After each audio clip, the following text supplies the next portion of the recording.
Florida. There you go. We killed 100 Chimera today. Lost 7 brave fighters. That's the ending. Frank Blacker, Christopher Leone. Liam Andrews here, from Wicklow, Ireland. The road to Dublin is now open. Yeah, we can do like a little review.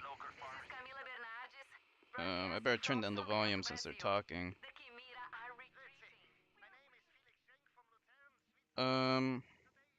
Yeah, I'm just gonna turn down the volume since they're like babbling a little bit. Yeah, I'll just do like a little review. The game, I like the game. It's a good game. Uh, it's it's just like a good action first-person shooter. It's nothing special. Like it's nowhere near as good as Killzone 2 and 3, but I would say that this is probably the best game in the Resistance series. The graphics are pretty good. You know, they're really solid. I like the texture detail in the outdoor levels. The indoor levels are pretty crappy. It suffers kind of from Halo syndrome, where like all the indoors kind of look the same. We can turn up the volume a little bit. Um, yeah, it suffers a little bit from that kind of repetitive environment thing where everything just kind of looks the same. But the one good thing about the game is that it's not really obtuse. The one time when I was stuck in the game, it was because of a glitch. It wasn't because it was obtuse. Um, but yeah, this game is a little glitchy. It crashed at least once. There was a glitch that prevented me from going forward. And there were some other glitches before too, I think. Um, which is pretty disappointing considering how old this game is, and there's not going to be any more patches for this game. So like the fact that they didn't patch out all the glitches at this time is kind of odd. All the weapons are pretty good. You know, they're not like fantastic. The gunplay is okay. There's no cover system. Yeah, it's kind of just like one of those like forgettable shooters. Like it's not bad, but it's nothing special either.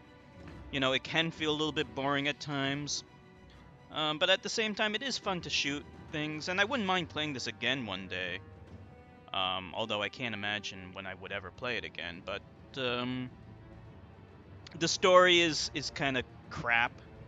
Like it's these kinds of games always have just like generic, forgettable stories. You know, there's not really much going on. It's just aliens, and you have to fight and destroy them.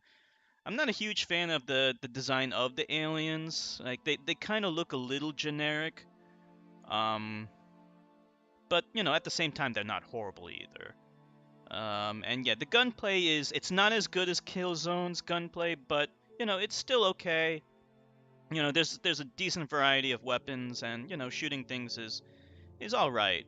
And it does have some gameplay variety. Probably my favorite part of this game is when you're being chased by a bunch of hicks on a train, and you need to shoot them while you're on a moving train. That's definitely the best part of the game. I thought that was really exciting and that was really cool.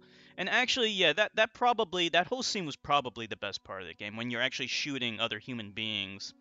It's ironically enough more fun to kill humans than it is to kill aliens in this game. It's kind of weird.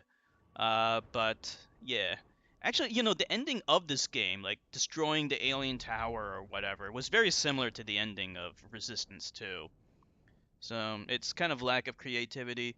You could say the game is short, but actually that's not a big problem for me at all. In fact, I prefer it being short. Um, you know, so take that as you will. You know, if you're like me and you have a ton of games to play, you know, you definitely don't have a problem with the game being short. But it's still not like super duper short. It's like around 10 hours, so that's no problem for me. But yeah, it's a good game. Forgettable. It's not gonna be something that people are gonna remember in the distant future and keep replaying it, but I enjoyed it. And yeah, it's infinitely better than Call of Duty, and definitely better than Halo 2. Yeah, I would definitely say that it's better than Halo 2, better than Halo 1. Not as good as Killzone 2 and 3. And that's all I gotta say.